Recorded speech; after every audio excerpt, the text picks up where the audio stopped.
Hi everyone, this is Karen Sessi with Rainbow Mosaics, and I am working on a project today, so I'm just sharing some of my process.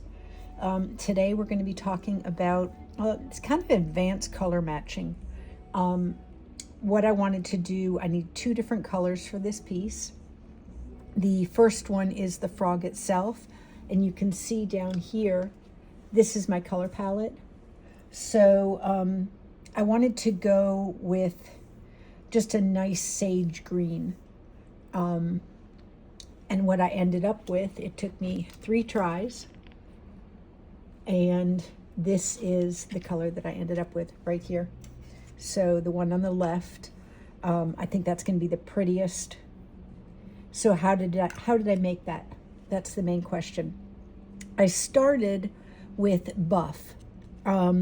Buff is a brown, you can see, and then I added some forest green, which is just a nice neutral green, but then I needed it to be a touch on the this aqua greenish side, just a touch. So I added SB66, and that's this super concentrated green that just a touch of it changes the color completely. So my first pass, hold on, let me put these down.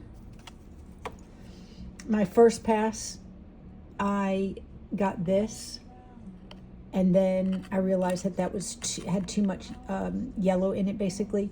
So I needed to add the SB66, and it went from this to this. And then with this, I decided this was too dark value-wise, so I added a little extra Thinset to it to lighten the value up, and that's what I came up with. And then on the background, the frog is actually sitting in this really cool lime green dish.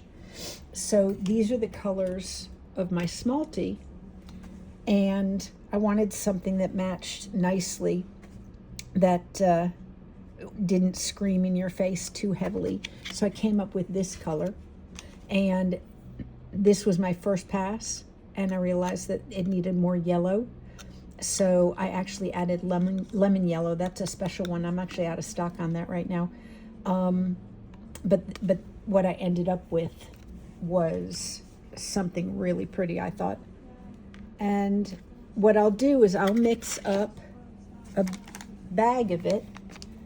This is a portion pack bag from Target, and I like those better than the Walmart ones. Walmart does sell them also. But the thing I like about them, when I fill them, I fold this over. I always keep a rag nearby so I can keep this clean. You don't want to get any Thinset on the inside of it. I have long-handled spoons, and they make my life so much easier. They're just very hard to find.